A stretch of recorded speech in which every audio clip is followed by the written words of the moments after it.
ناظرین کیا حال چال ہے؟ طبیعت ٹھیک ٹھاک، امید کرتا ہوں کہ آپ خیریت سے ہوں گے اور خوشباش ہوں گے۔ ناظرین آپ کو ایک خوشخبری کہہ لیں یا جو کہہ لیں، ویسے تو خوشخبری ہی کہنا چاہیے اس کو، کیونکہ ایک بہت بڑی خوشخبری ہے اور ہمیں ہمارے ملک میں ہم جیسوں کو خوشخبری ذرا سالوں بعد ملتی ہے، دیر بعد میں نہیں، سالوں بعد، کئی عشرے لگ جاتے ہیں خوشخبری ہمیں ملتے ہم وہ بد نصیب قوم ہیں۔ ناظرین آپ کو خوشخبری دیتا چلوں وہ یہ کہ پاکستان نے پہلا ہائپر اسپیکٹرل سیٹلائٹ کامیابی سے لانچ کر دیا ہے۔ اب پاکستان خلائی ٹیکنالوجی کے نئے دور میں داخل ہو چکا ہے۔ ناظرین اس سے یہ ہوگا کہ امیجنگ ٹیکنالوجی سے لیس HS-1 جدید ہائپر اسپیکٹرل سینکڑوں باریک اسپیکٹرل بینڈز کے ذریعے ڈیٹا حاصل کرے گا۔ زمین کے استعمال، نباتات کی صحت، آبی وسائل اور شہری ترقی کی درست نگرانی اور تجزیہ ممکن ہوگا۔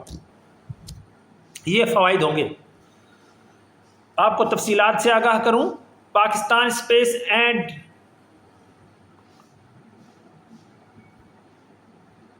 اپر atmosphere research commission, Pakistan space and upper atmosphere research commission SUPARCO نے بڑا سنگ میل عبور کرتے ہوئے پاکستان کا پہلا ہائپر اسپیکٹرل سیٹلائٹ HS-1 چین کے سیٹلائٹ لانچ سینٹر سے کامیابی کے ساتھ خلا میں روانہ کر دیا۔ نائب وزیر اعظم و وزیر خارجہ سینیٹر محمد اسحاق ڈار نے HS-1 منصوبے پر کام کرنے والے پاکستانی اور چین کے سائنسدانوں اور تکنیکی ماہرین کو سراہا ہے اور ان کی پیشہ ورانہ مہارت، لگن اور شاندار تعاون کو خراج تحسین پیش کیا۔ وزارت خارجہ سے جاری ہونے والے بیان کے مطابق HS-1 جدید ہائپر اسپیکٹرل امیجنگ ٹیکنالوجی سے لیس ہے جو سینکڑوں باریک اسپیکٹرل بینڈز کے ذریعے ڈیٹا حاصل کرنے کی صلاحیت رکھتا ہے۔ یہ صلاحیت زمین کے استعمال، نباتات کی صحت، آبی وسائل اور شہری ترقی کی درست نگرانی اور تجزیے کو ممکن بنائے گی۔ یہ سیٹلائٹ درست زرعی منصوبہ بندی، ماحولیاتی نگرانی، شہری منصوبہ بندی اور قدرتی آفات سے نمٹنے جیسے اہم قومی شعبوں میں صلاحیتوں میں اضافہ کرے گا۔ بتایا گیا ہے کہ اس سیٹلائٹ سے اعلیٰ معیار کے ڈیٹا سے وسائل کے بہتر انتظام اور پاکستان کو موسمیاتی تبدیلیوں سے پیدا ہونے والے چیلنجز کا مقابلہ کرنے میں مدد ملے گی۔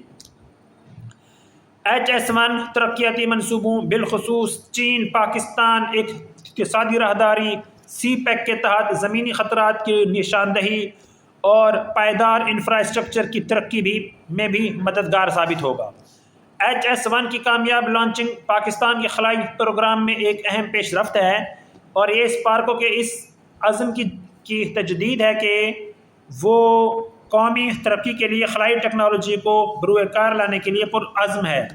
یہ کامیابی پاکستان اور چین کے درمیان پرامن خلائی تحقیق اور اس کے سماجی اور اقتصادی ترقی کے لیے استعمال کے طویل المدتی تعاون کی بھی عکاس ہے۔ ناظرین یعنی یہ سیٹلائٹ فوجی مقاصد کے لیے بھیجا گیا ہے اور اس سے فوجی مقاصد بھی حاصل کیے جائیں گے اور پاکستان یہ بھی حاصل کرے گا۔ ناظرین یہ تھی میری اپڈیٹ، میں نے کہا آپ کو یہ بھی دیتا چلوں جو کہ میں نے آپ کو دے دی ہے۔ اب میری مزید ویڈیوز اور اپڈیٹس کو دیکھنے کے لیے میری ویڈیوز کو لائک، شیئر، سبسکرائب ضرور کریں۔ مجھے دعا میں یاد رکھیں۔ اللہ حافظ۔